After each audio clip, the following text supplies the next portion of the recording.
Alguns querem que eu decrete lockdown, né? Não vou decretar. E pode ter certeza de uma coisa: o meu exército não vai para a rua para obrigar o povo a ficar em casa. O meu exército, que é o exército de vocês. Então fique tranquilo, tocante a isso daí. Agora vamos ver até onde o Brasil aguenta esse estado de coisa aí. Eu quero paz, tranquilidade, democracia, respeito às instituições, mas alguns estão se excedendo. Quero paz, quero tranquilidade, quero democracia, mas alguns estão se excedendo. Você está no canal Professor Belei, nessa quarta-feira, dia 10 de março de 2021. Entre aqueles que estão se excedendo, o governador paulista pode decretar ainda hoje mais restrições ao Estado. O governador João Dória considera anunciar medidas mais rígidas para conter o avanço da pandemia no estado de São Paulo. Até mesmo a restrição de horários para comércios essenciais, como supermercados e farmácias, serão analisados. As novas medidas devem ser definidas durante reunião nesta quarta-feira, dia 10, antes da entrevista coletiva, que virá em seguida. O governo rejeita um novo faseamento dentro do Plano São Paulo, que tem hoje a fase vermelha, como a mais rígida de 5. Diante do aumento da pressão por leitos em UTI e o número crescente de óbitos, o Centro de Contingência analisa restringir o horário de funcionamento de supermercados, açougues e padarias. São serviços essenciais que atualmente podem receber clientes livremente, seguindo os protocolos de segurança, mas isso não basta para o governo paulista. O governo paulista também deve anunciar a suspensão do Campeonato Paulista, após recomendação do Procurador-Geral da Justiça, Mário Sarrubo. Também recomendou que sejam suspensas as atividades, claro, religiosas, coletivas, presenciais. Aqui, certamente, o argentino Bergoglio ficou muito satisfeito. O homem que fechou a Igreja Católica depois de 2000 anos aberta sem restrições. E olha que nesses 2000 anos não foram uma ou duas ou três pandemias, ou melhor, grandes epidemias, verdadeiras epidemias. Não há previsão de alteração no funcionamento das escolas públicas e particulares, diz o governo, que continuarão abertas mesmo na fase vermelha por terem sido classificadas como serviços essenciais, podendo atender até 35% dos alunos. Na terça-feira, no entanto, uma decisão do Tribunal de Justiça determinou que professores e outros servidores não podem ser convocados para as atividades letivas presenciais. O governo estadual deve recorrer da sentença, provavelmente sem muita vontade, para que as atividades educacionais não sejam interrompidas. Aqui é só pro forma, só para dar a impressão às mamães que não sabem o que fazer com seus filhos de que o governo está lutando arduamente para que elas sejam confinadas em escolas. Há 2 semanas, pelo menos, os técnicos do Centro de Contingência pressionam por medidas mais restritivas no Estado, mais próximas a um lockdown, quando só se pode circular para tarefas urgentes, como comprar comida ou remédio. Pois é, mas mesmo as comidas e os remédios entrarão na lista das coisas não essenciais. Essencial é ficar em casa. Comer, para que se você não terá dinheiro? Não é tão essencial assim, convenhamos. Curar-se, para que se você não terá para onde sair, não terá como desfrutar a vida? Fique em casa e espere pelo melhor, para não dizer outra coisa. Na terça-feira, hospitais estaduais paulistas atingiram 100% da ocupação de leitos de UTI para a Covid-19 e outros 6 estão com taxas superiores a 95% de ocupação e estão perto de saturar. Bem, aqui é preciso perguntar de novo,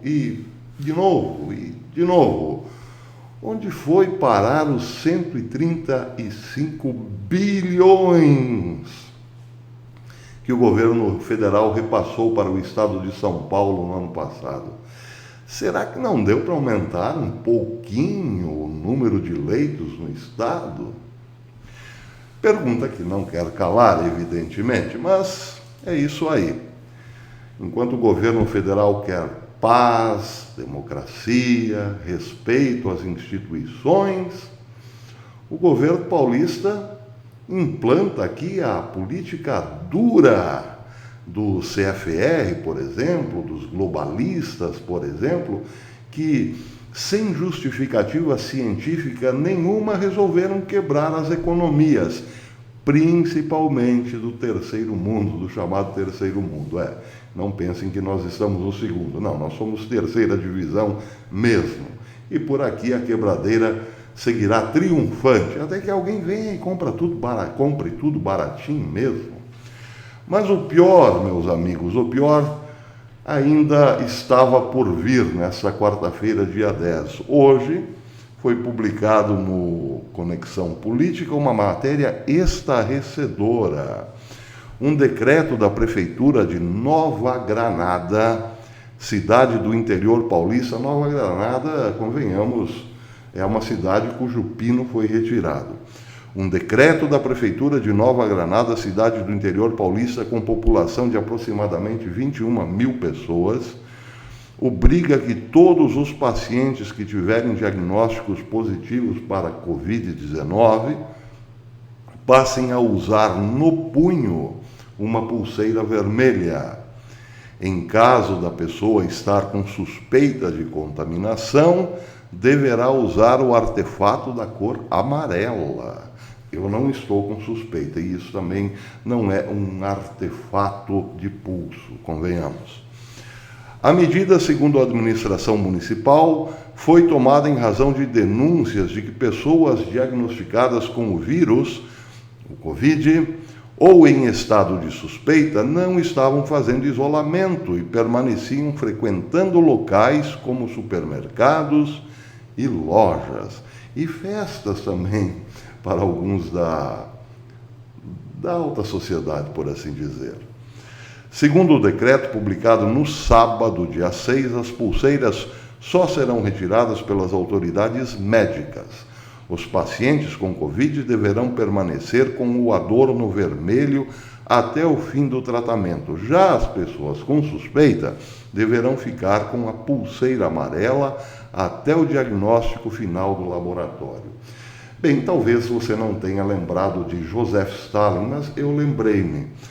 O segundo decreto, publicado no sábado, as pulseiras só poderão ser retiradas pelas autoridades médicas. Pois é, Stalin era um ardoroso defensor do sistema público de saúde, claro, porque ele dizia que quem dominasse a saúde dominaria o país, ou o continente, ou o mundo.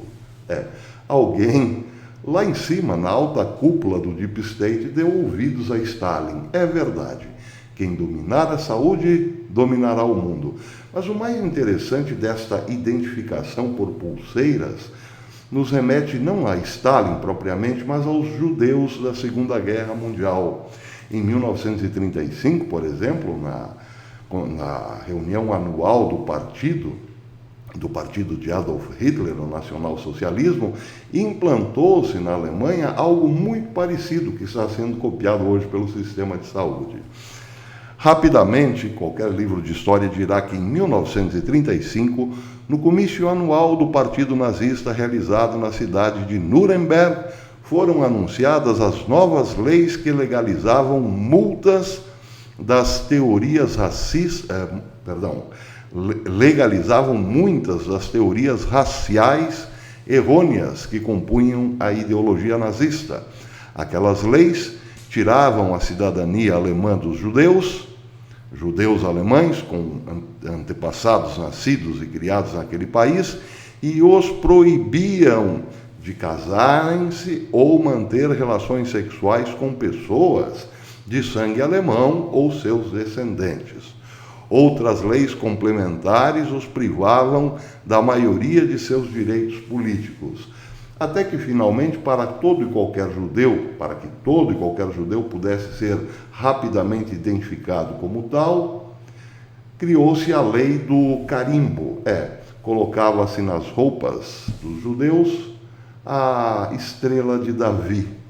Pois é, daqui a pouquinho, bem, é preciso lembrar que tudo isso acabou finalmente resultando ou redundando em campos de concentração para extermínio em massa. Daqui a pouquinho, não se espantem se o mesmo acontecer por aqui e outros países, claro, principalmente do terceiro mundo. Porque começa assim: primeiro você é identificado publicamente, depois. Mas ainda bem que temos um presidente preocupado com esse Estado totalitário que está sendo implantado com a desculpa de nos salvar. Os totalitaristas estão preocupadíssimos com o bem-estar de cada um de nós, claro, e por isso não pouparão esforços para nos quebrar economicamente, para nos deprimir constantemente com fechamentos intermináveis e agora com identificação pública. Pois é, o presidente quer respeito às instituições, quer paz, quer liberdade, quer democracia, mas está encontrando uma forte resistência pela frente, que não será vencida com discursos bonitinhos e emotivos, não será. E o presidente sabe disso. Pois é, alguns extrapolaram. Portanto, se a doença é forte, é pesada, o remédio deve ser também. E o presidente sabe disso. Até depois.